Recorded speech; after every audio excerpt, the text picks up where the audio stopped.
प्रारंभ। एक समय तरह तरह के फल फूल, सुंदर जड़ी बूटियां, शोभायमान कैलाश पर विराजमान भगवान शंकर से पार्वती बोली, हे जगत के स्वामी, आज मन बलाव के वास्ते आप पर मैं सौपट खेले। शंकर जी ने कहा कि सौपट खेलने में बेईमानी बहुत होती है और हार जीत का पता नहीं पड़ता है, इसलिए कोई तीसरा आदमी होना चाहिए ईमानदारी से हार जीत का फैसला कर सके। पार्वती ने ऐसा सुनकर अपने शरीर से मैल उतारा और आदमी की सूट का पुतला बनाकर रख दिया और कह दिया कि हे पुत्र, तुम हम दोनों की हार जीत का फैसला करना। महादेव जी ने पाचा फेंका और पूछा कि कौन हारा कौन जीता। पुत्र ने कहा शंकर भगवान जीते और पार्वती हारी। महादेव जी ने दूसरा पाचा फेंका, फिर पूछा कि कौन हारा कौन जीता। पुत्र बोला शंकर भगवान जीते और पार्वती हारी। तीसरी बार पार्वती ने पाचा फेंका और पुत्र से पूछा कि बताओ कौन हारा कौन जीता। पुत्र ने मन में सोचा यदि कौन शंकर भगवान हारे तो शंकर भगवान मुझे श्राप देने गई, इसलिए कहा शंकर भगवान जीते और पार्वती हारी। पार्वती ने सुनकर क्रोध में अपने पुत्र को श्राप दे दिया, जा तुम कोटी हो जाएगा और रोता भटकता फिरेगा। ऐसा सुनकर पुत्र उठा, एक तरफ चल पड़ा। बहुत दूर चलते चलते भयानक जंगल आया। उसने देखा कि 12 कोस की दूरी में तालाब है, जिसकी पाल पर बड़ और पीपल के पेड़ है, जिसके नीचे इंद्र की स्त्रियां, ब्राह्मण की स्त्रियां, देवता की स्त्रियां बैठकर व्रत पूजन करती हुई उन स्त्रियों को देखकर पार्वती के पुत्र अंगद जी ने पूछा कि तुम यहाँ क्या कर रही हो। तब देवता की स्त्री ने कहा, हम सब मनसावसा के नाम महादेव जी का व्रत पूजन कर रही हैं। अंग्रेज ने पूछा इसके करने से क्या होता है। तब देवता की स्त्री ने कहा, इस व्रत करने से सब मन की इच्छाएं पूर्ण होती हैं। अंग्रेज जी ने कहा, इस व्रत को मैं भी करूँगा। ऐसा विस्तार ने किसे चावल किसे सुपारी पूजा का सामान लेकर व्रत शुरू कर दिया।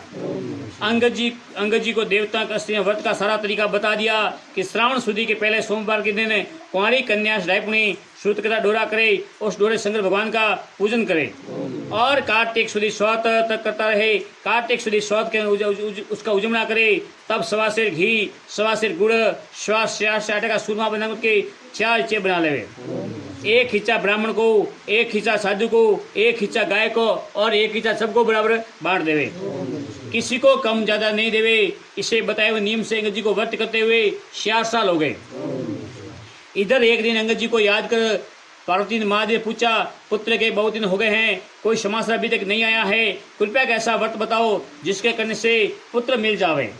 तब महादेव ने कहा कि श्रावण शुद्धि का जब पहला सोमवार आवे तब कुंवारी कन्या डायपनी सूत कता का डोरा बनाकर गेरू में रंग कर महादेव जी की पूजा करे और हर कार्तिक शुद्धि सोमवार उसका उजमना करे। तब 1.25 सेर घी, 1.25 सेर गुड़, 1.25 सेर आटा का लेकर सूरमा बनावे। उसमें एक भाग राजा गरीब सबको बराबर बांट देवे। किसी को कम ज्यादा नहीं देवे। इसे बताए हुए नियम से अंगद जी को व्रत करते हुए 66 साल हो गए। 66 साल हो गए। इसी तरह पार्वती ने व्रत करते करते 66 साल हो गए। उधर एक दिन पुत्र के मन में आया कि माता पिता के पास मिलने के लिए जाना सही, व्रत करने से कुछ नहीं।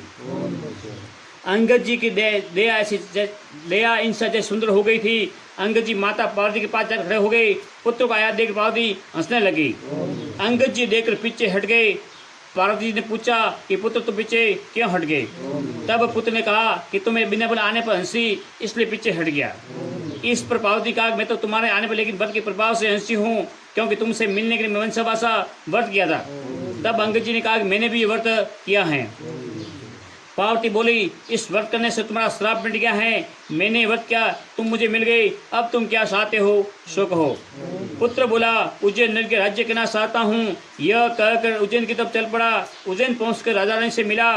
राजा रानी बुढ़े हो गए हैं, उनके कोई पुत्र नहीं है, केवल एक कन्या थी। राजा रानी ने सोचा हम बुढ़े हो गए हैं, इसलिए अपनी कन्या का विवाह किसी अच्छे वर के साथ कर देवे, सारा राजपाट संभाला देवे। ऐसा विचार कर उन्होंने स्वयंवर रचा, जिसमें देश विदेश के बड़े बड़े राजकुमार बुलाए गए। स्वयंवर में एक अग्नि को सजाकर राजा ने अग्नि से हाथ जोड़ कहा, हे अग्नि देवी, इन सभी राज्य करने का अधिकारी और कन्या के लिए श्रेष्ठ वर हो, उसी के लिए माला डाल देना। यह कहकर अग्नि की सूंड में माला पकड़ा दी। अग्नि ने चारों तरफ देखभाल कर पार्वती के पुत्र अंगद जी के लिए माला डाल दी। तब सबने कहा अग्नि सूख गई है, फिर रत्न का श्रृंगार किया और हाथ जोड़कर कहा, सो जो राज्य को भोगने का अधिकारी और राजकुमारी के लिए अच्छा वर हो, उसे गले माला डाल देना। यह कहकर माला हथनी के शुंड में फिर पकड़ा दी। अंगद जी को पहले ही वहां से निकाल दिया था। हथनी घूम फिर बाहर निकले, फिर भी अंगद जी गले माला डाल दी। तब सभी लोगों ने कहा, हथनी ने हट कर ली है, फिर भी इसी गले माला डाल दी। ऐसा विचार कर हाथी को सजाया और माला देकर निवेदन किया कि हे गिरिराज देवता, तुम स्वरूप हो, सो जो इस राज्य का मालिक बनकर राज्य भोगने वाला और राजकुमारी के लिए सर्वश्रेष्ठ वर हो, उसे गले माला डाल देना। हाथी घूम फिर बाहर निकला, फिर भी उसी गले माला डाल दी। तब राजा नगर के शेठ को बुलाकर हुक्म दिया, इन अंगद जी को घर ले जाओ और बारात बना कर आओ। शेठ अंगद जी को सजाकर और बारात बनाकर राजा के यहाँ लाया। राजा ने पंडितों को बुलाकर मंडप की रचना कराई और अपनी कन्या के साथ अंगद जी का विवाह कर दिया।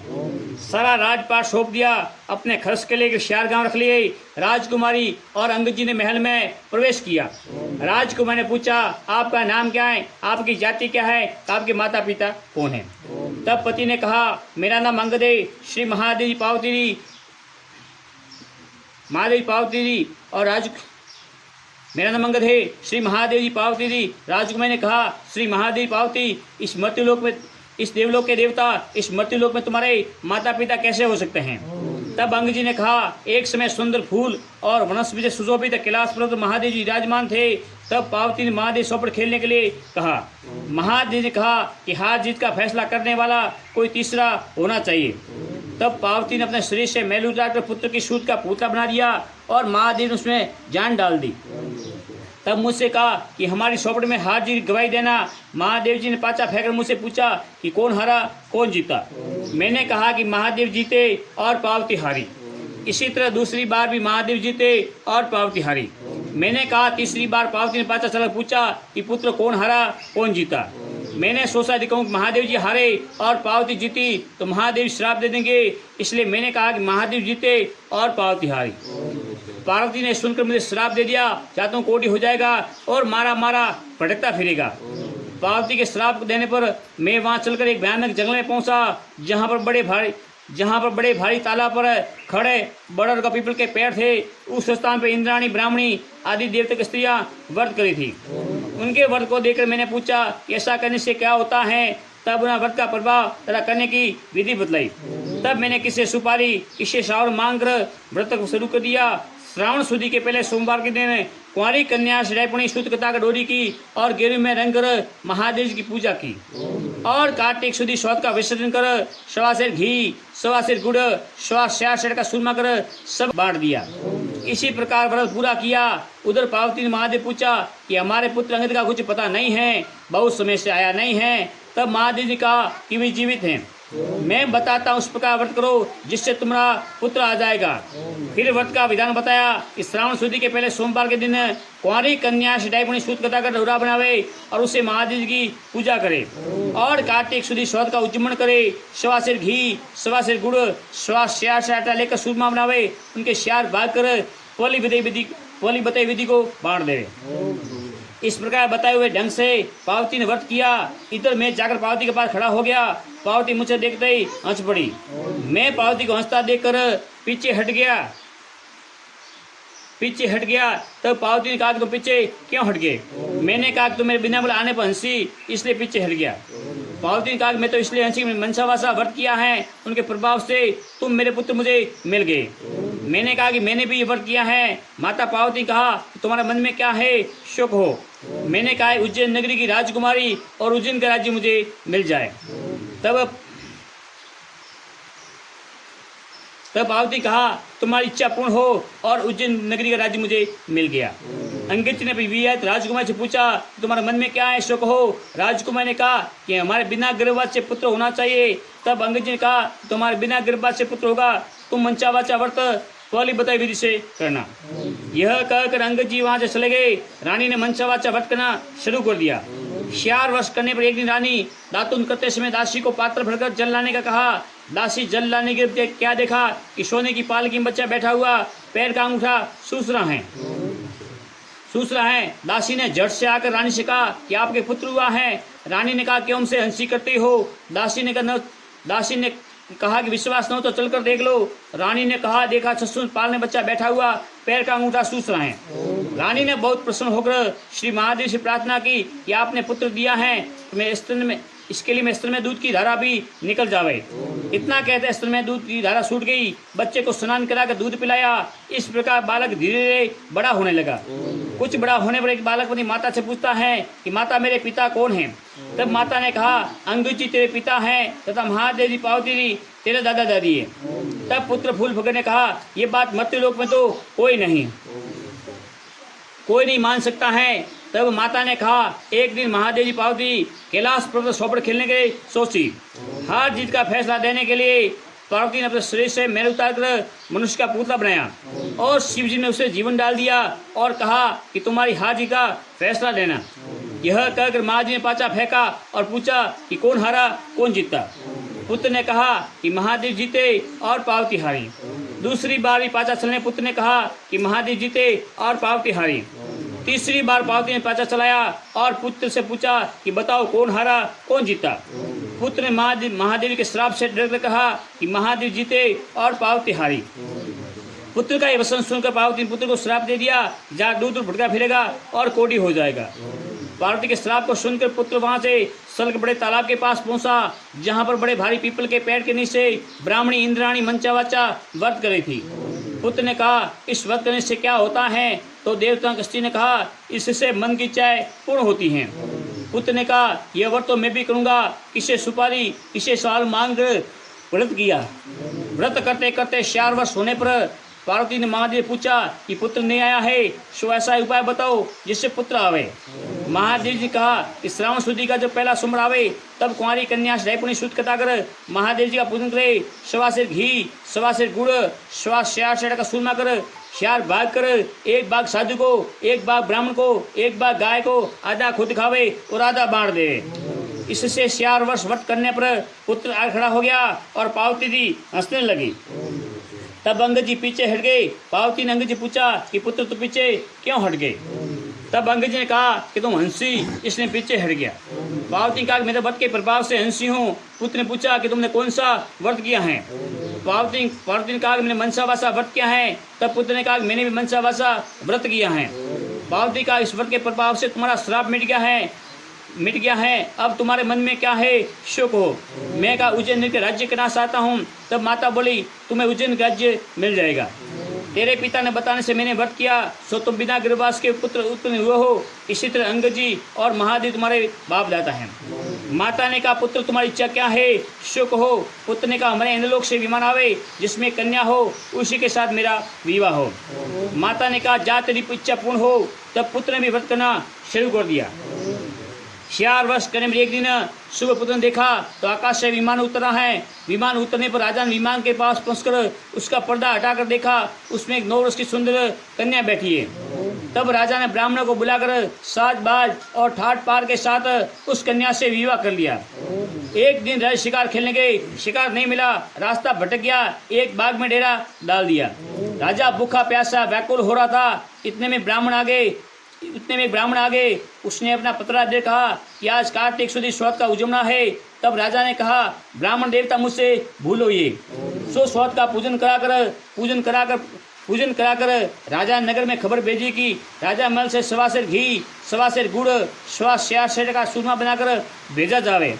रानी ने सोचा कि फौज साथ में होने से इतने सूरमे से क्या होगा, इसलिए गाड़ी पकड़ भेज दिया जाए। राजा ने सोचा मेरे लिए काफ़ी है, किंतु फौज के लिए थोड़ा होगा।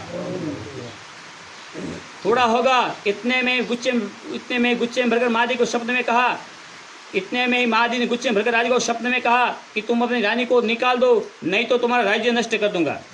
तब राजा ने खुद महल में जाकर रानी को डांट डपट राज्य से निकाल दिया। रानी महल से निकल जाने लगी।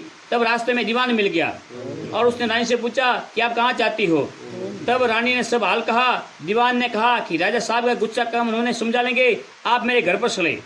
इस प्रकार वो रानी को अपने घर ले गया। वहाँ पहुँचते दीवान अंधा हो गया। तब दीवान ने रानी से हाथ जुड़का कि आप यहाँ से चली जावे। रानी वहाँ से चल पड़ी। तब रास्ते में नगर का शेठ मिला। उसने रानी से पूछा कि आप कहाँ जा रही हो। रानी ने कहा कि राजा ने मुझे गुस्से में आकर मुझे देश निकाला दे दिया है। तब सेठ ने कहा कि राजा साहब को एक दिन समझा लेंगे, आप मेरे हवेली पर चले। रानी के पहुंचते सेठ अंधा हो गया, उसका कारोबार ठप हो गया, उसकी हुंडियां बंद होने लगी, सेठ जी दीवाना होने लगा। तब सेठ जी ने हाथ जोड़कर रानी से कहा कि आप यहाँ से चली जावे। रानी वहां से चल पड़ी। आगे चलकर एक कुंभार मिला, उसने भी रानी से पूछा कि आप किधर जाती हो। तब रानी ने राजा ने गुस्से में आकर निकालने की सब बात कर सुनाई। तब कुंभार ने कहा कि राजा साहब को एक दिन समझा लेंगे, आप मेरे घर पर चले। रानी कुंभार के साथ घर चली गई। घर पहुंचते ही कुंभार अंधा हो गया, उसका हवा फूट गया। तब कुंभार हाथ जोड़कर रानी से कहने लगा कि आप यहाँ से चली जावे। यह सुनकर रानी वहां से चल पड़ी। आगे चलने में रास्ते में एक माली मिला, उसने पूछा कि आप किधर जा रही हो। तब रानी ने माली को देश निकाल की बात कह सुनाई। माली ने कहा कि आप मेरे बाग में चले, एक दिन 2 दिन में राजा साहब को मना लेंगे। रानी के बाग में जाते हरा भरा बाग जलकर कोयले के समान हो गया और माली भी अंधा हो गया।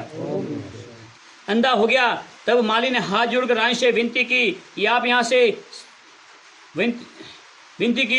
यहाँ से चली जावे। रानी सोचने लगी, मैंने ऐसा कौन सा पाप किया है जिसके कारण जहाँ भी जाती हूँ वह अर्थ न होने लगता है। इस जीवन में तो मरना अच्छा है। यह सोच आगे चल पड़ी। आगे 2 रास्ते जाते थे, एक 6 महीने का था और एक 3 दिन का था। रानी 3 दिन के रास्ते पर चल पड़ी। आगे शंखशिपा नाम की नदी आई। रानी ने सोचा बस इसमें डूबकर मरना ही अच्छा है। ऐसा विचार नदी में कूद गई तो नदी का सारा पानी सूख गया। आगे चलने पर एक बड़ा भारी पर्वत आया। रानी पर्वत पर चढ़कर गिरने लगी तो पर्वत जमीन के बराबर हो गया। रानी फिर आगे चलने लगी। एक जंगली शेर मिला। रानी ने सोचा यदि इसको छेड़ूंगी तो यह अवश्य मुझे खा जाएगा। यह सोचकर हाथ फेरा तो शेर पत्थर का हो गया। रानी फिर आगे चलने लगी। एक अजगर मिला, उसने सोचा इसे छेड़ूंगी तो मुझे जरूर खा जाएगा। यह सोचकर अजगर को छेड़ा तो रस्सी बन गई। वहां से भी आगे चली। आगे चलते चलते एक बड़ा भारी पीपल का पेड़ था जिसके नीचे कुआं था और महादेव जी का मंदिर था। उसमें बैठकर रानी ओम नमः शिवाय का मंत्र पाठ करने लगी। उस दिन कार्तिक सुदी चौथ थी, जिसके उज्जैन मंदिर का साधु गांव में गया था।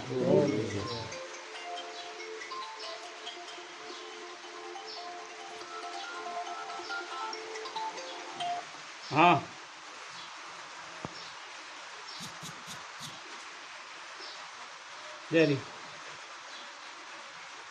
उस दिन कार्तिक चौथ थी, जिसके उज्जैन मंदिर का साधु गांव में गया था। आते समय रास्ते में से कुत्ते ने काट खाया।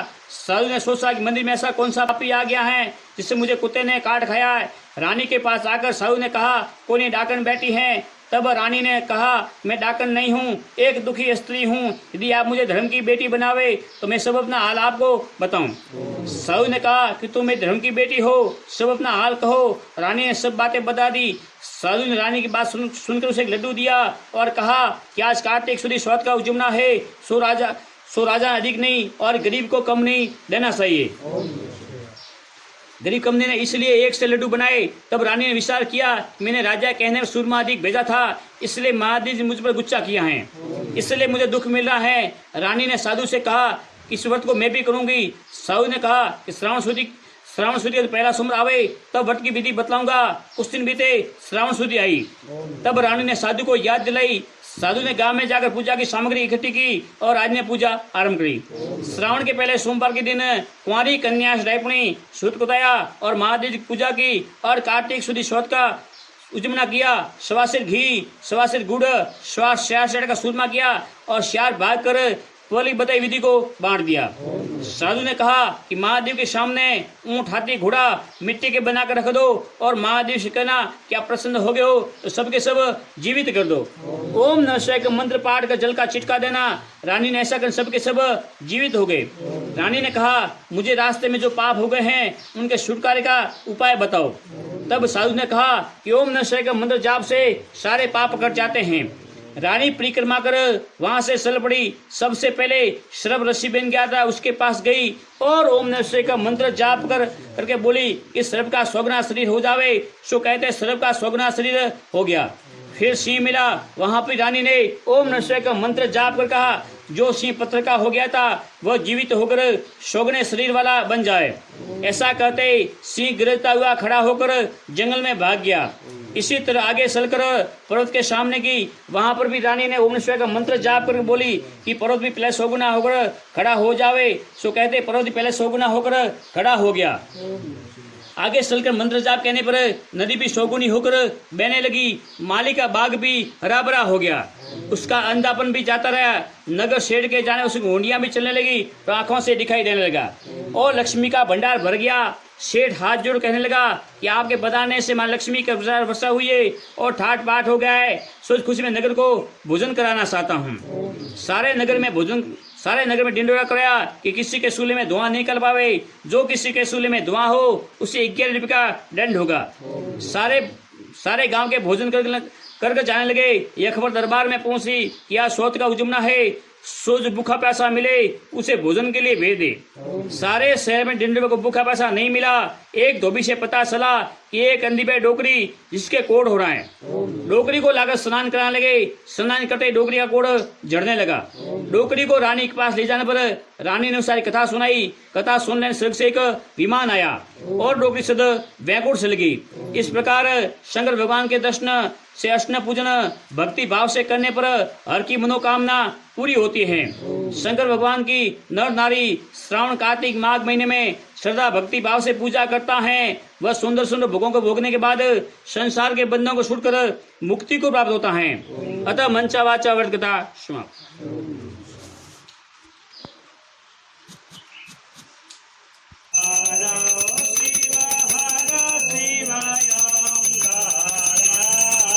ब्रह्मा विष्णु सदा शिवा ब्रह्मा विष्णु सदा शिवा यारदांगे दारा यो हर हर हर महादेव ये कानंद चतुरानंद पंचानन राज शिवा पंचानन राज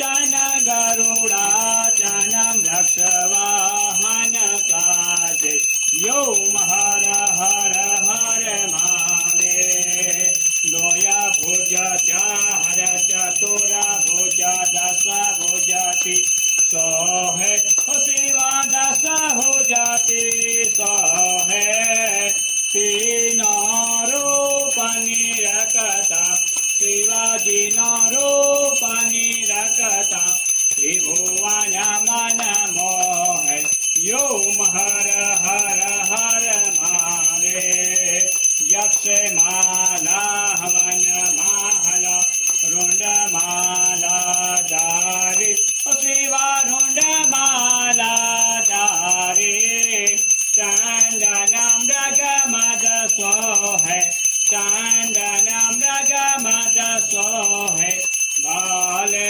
शुभकारी यो हर हर हर महादेव श्वेतांबर पीतांबर भागा बरयांग शिव भागांबर यांग सनकादिक ब्रह्मादिक ब्रह्मा दिक सनकादिक भूतादिक संगे यो हर हर हर महादेव कर के माँ जय कमंडल चाक्रते 16 धरता शिवा चाक्रते 16 धरता जग करता जग यरता जग करता जग यरता जग पालन करता यो हर हर हर महादेव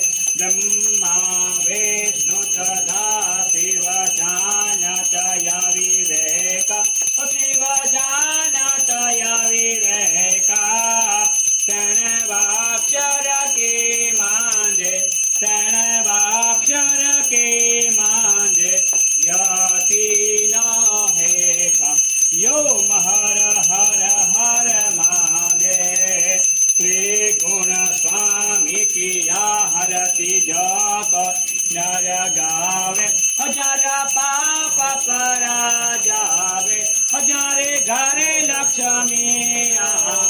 जारे नावे नंद हाय जावे बनत शिवानंद स्वामी रटत बोलानंद स्वामी सुख संपत्ति पावे हर कैलास जावे हर भोला दुख हर से योम हर हर हर महादेव कपूर करुणं करुणावतार्यं संसार सागरं गृहदानं सदा वसन्त्यं हृदयारविन्दं भवान् भवामि सैतनामि सर्वमंगल मंगले शिवे स्वासादिके सुनैतं के गुण सदैव तस्मै बोलो दुग्धेश्वर महादेव भगवान की जय हो। बोलो गुजानी महाराज की जय हो। बोलो पवन सुत हनुमान की जय हो। बोलो आशापुरा मात की जय हो। बोलो आज के आनंद की जय हो।